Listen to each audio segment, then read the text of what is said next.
You have to be comfortable buying something that you're willing to hold for the rest of your life. You know, the money in real estate is when you buy it, not when you sell it.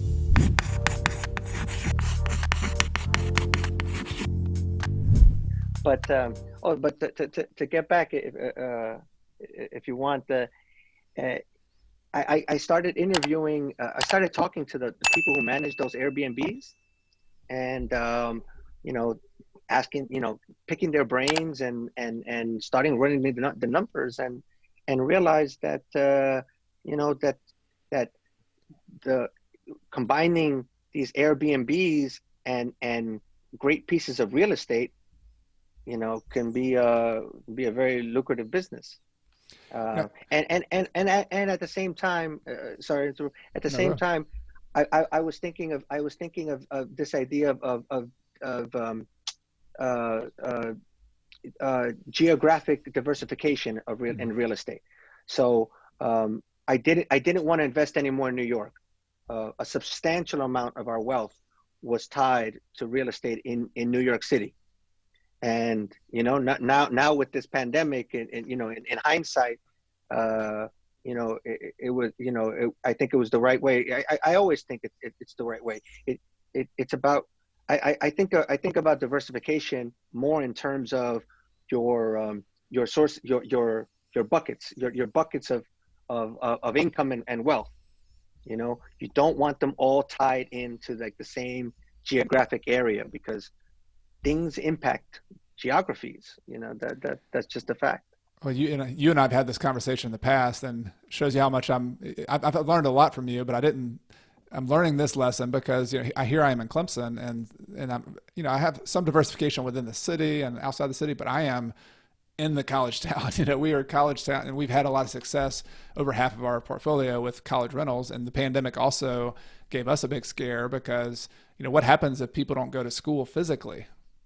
Like, who would have thought, right? I mean, Yeah. there's always one of those who would have thought, and whether it's a hurricane or whether it's a natural disaster, or whether it's a pandemic, experienced investors, and I've always admired your ability to see kind of the big picture of real estate and finance, is that you've got to think about the risk. And so I love that you were on the sabbatical and you freed up your mind and you just started noticing what the next trend was. It seems like you've always kind of thinking about the next step, whereas New York had kind of priced you out a little bit. The numbers weren't quite as exciting for you, but you'd experienced some success with the things you did do.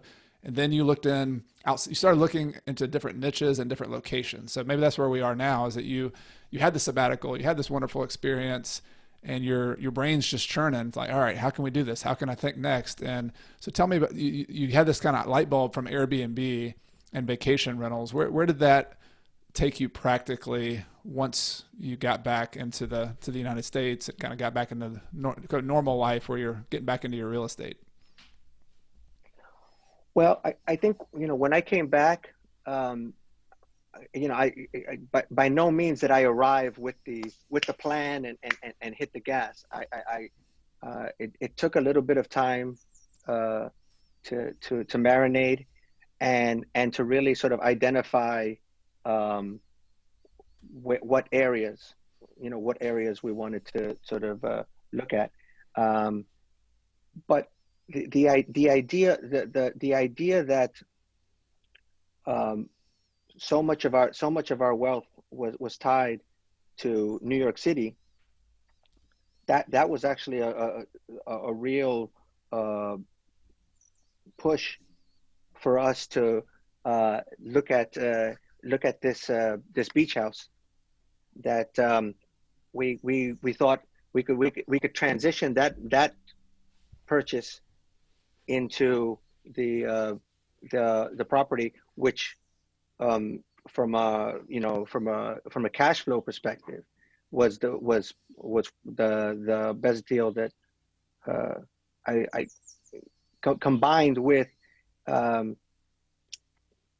an asset that we would be comfortable holding, you know, for indefinitely. I'm a big believer that in real estate, um, you have to be comfortable buying something that you're willing to hold for the rest of your life. Hmm. You know, the money in real estate is when you buy it, not when you sell it. Hmm. Yeah, picking the right location, picking the right property. And so you essentially made the shift, and it didn't happen overnight. I'm glad you mentioned that, but you started having the itch to kind of diversify some. And at some point I know and this is where you can tell people where your different properties are. You know, it's not like you have dozens and dozens. You have a few well-selected properties, and and it seemed like your niche was within driving distance of a big, huge urban center of New York City, but a retreat, or, you know, where do people want to go? They want to go to the mountains. They want to go to the forest. They want to go to the beach. I think that was really Yeah, what an insightful thing. and it was relatively simple because it was like, where do I want to go? You are You one of know, the customers. Yeah, you. I did. But no, but also, like, I want to go there. Like when you're gonna buy some real estate, you're gonna have. I mean, I'm not the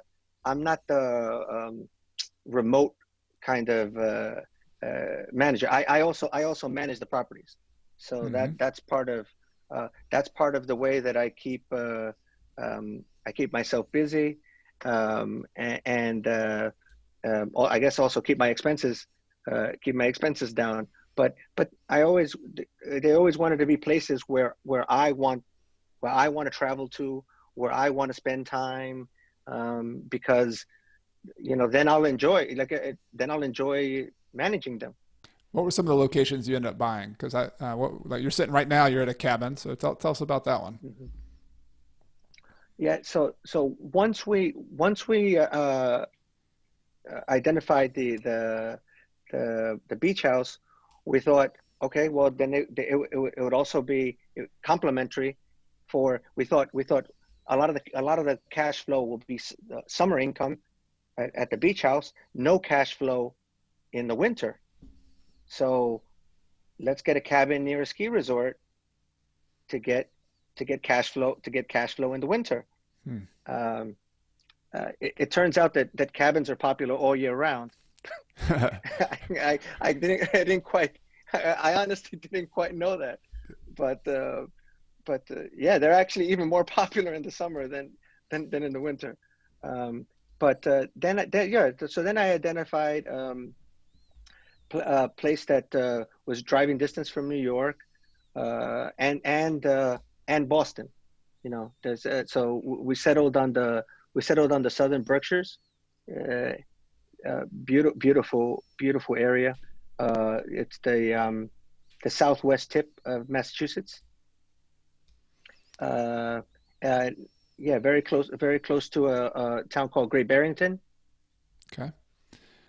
Uh, I love the summer and winter analogy, but then it ended up being, but especially vacation rentals. So that's not my niche. I do a little bit of game day rentals in mhm. our college town. We have football games that come in. But I think it's interesting for people to realize that, it's very seasonal, and so you have a beach house, and what part of where is the beach house as well, just so people can understand that kind of geography. It's in Fire Island, which is off the main island of Long Island. Okay. So this is also within driving distance in New York, but it's a beach resort, and the season, I assume, is about a 12-week, time period when you have the high season, and you're getting lots and lots of rent. I mean, much higher rates than you could get if you rented on a monthly basis. It's more intense. You're having to move people in and out. You're having to have cleaning crews, but then it can kind of quiet down at other times of the year. And so that's Completely shut down. it's not just lighter. There is nothing. I hope you enjoyed that episode, that interview with Mauricio, as much as I did. If you enjoyed the podcast, you enjoyed this episode, there are a few different ways that you can help to support the show and to keep it going. The first is to subscribe, either using YouTube if you're watching on YouTube, or using your favorite podcast player. When you hit subscribe, you'll be notified of all the future episodes as they come out. Thank you so much for spending some time with me today on this episode. Until next time, I'm Chad Carson. You can always call me Coach, and you've been listening to the Real Estate and Financial Independence podcast, which is all about investing in real estate, achieving financial independence, and doing more of what matters. See you next time.